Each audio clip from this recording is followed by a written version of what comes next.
créer maquillage oyo. Ils ont vraiment simple chose qui maîtrise. Ou bien qui quelque part dans l'office, ce qu'on travaille.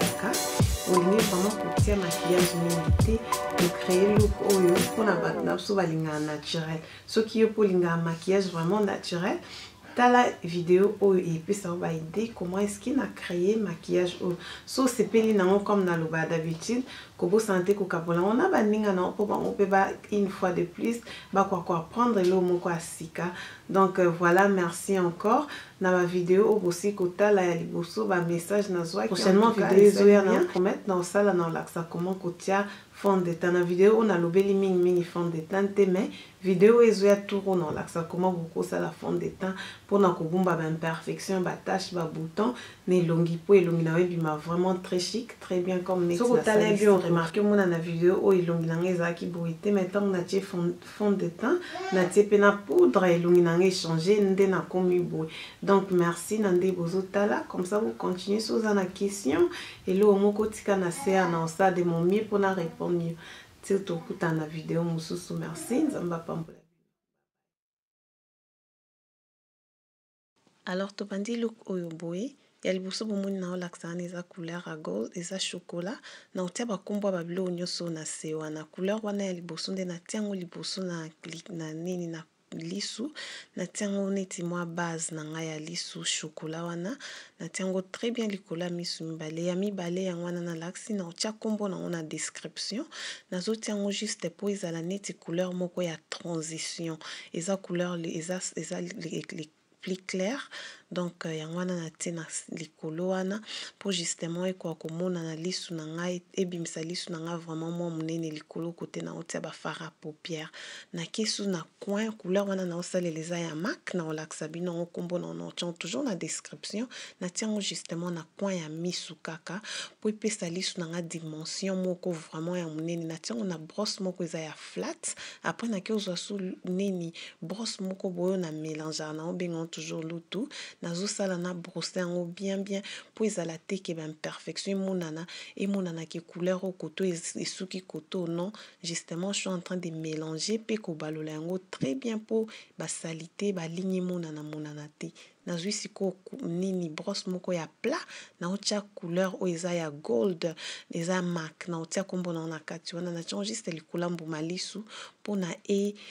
vanda bien nazo betango vraiment bomona alors nazwi toujours brosse wana o mélangeaka na kisu na brosse wana légèrement likolo nazo balola po monana vraiment baligné ezala te nazongeli couleur à liboso wana voilà bomoni wana nazo zwa su nazwi crayon na osalela makiki na na crayon normalement na sala yango na crème ya MAC mais lelo na préféré na sala yango na crayon so sepeli ndo moni makiki na justement okotia pe na okokotika message pour na oko recréer pe likiki makiki nde na sala yango pour na yo nazwi brosse na brosser pour na pandango eza te ki mona na ba crayon justement na souci ka ya créer couleur moko ou bien na uniforme moko naturel yango nazo brosser yango vraiment très bien pour ezala vraiment toujours na naturel wana nazwi susu brosse ya flat brosse ya plat nazwi yango na tie concealer na ngai ya camouflage na salela ki on a deuxième vidéo na tiango wana po epesa définition ou bien dimension ya bien na lisu na ngai emona na côté wapi makiki esuki ba silo sourcil bolimbisa vraiment et puis côté nini na tie ba fard à paupières na nga po ma propre bomona na fsm no pona misapi regardez nazo utiliser toujours misapi comme ba brosse nazo brosser yango vraiment bien pour ba saleté mona na te swende nini nazongeli susu na couleur on a tchaki ya liboso wana voilà nazo bongisa après wana nazo sous même brosse wana ya plat ya flat nazo tracer likolo po epesa vraiment sous couleur pe gravité ya makasi na makiki nanga voilà na bongisi po ozwa to tiki ka bon sno te mona na bien te tant kanga ba photo ba flash betaka yango wana toujours na souci wana ya obongisa na bongisi wana nazo sala siko winged line babenga en anglais voilà ezala moi pasi pona osala lisu o kosala crayon oyo boy mais soko osali ba pratique ebele okoka na ngo ngape na sala ba pratique yango na koma okoka na sala yango na nini MAC ya gel mais na utiliser brosse mosusu po brosse ezala vraiment bien epesa pe forme moko pe ya malamu mingi koleka. Vous voyez wana na se wana nazotia crayon na se ya lisu. Crayon natia ka normalement comme bato nyonso batia crayon eza na vraiment na technique ya makasi te otie ka crayon na se ya lisu juste pour na lisu ezala vraiment fatigué te emonana vraiment etelema quoi.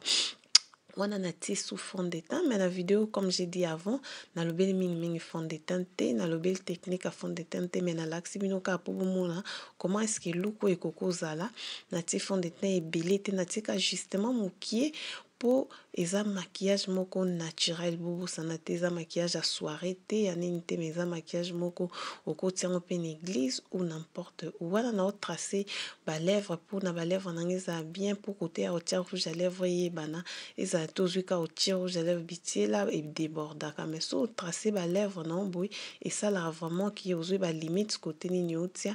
wana na otia les mêmes fard à paupières on atiaki likolo ya mbuma lisu natiango na kati ya lisu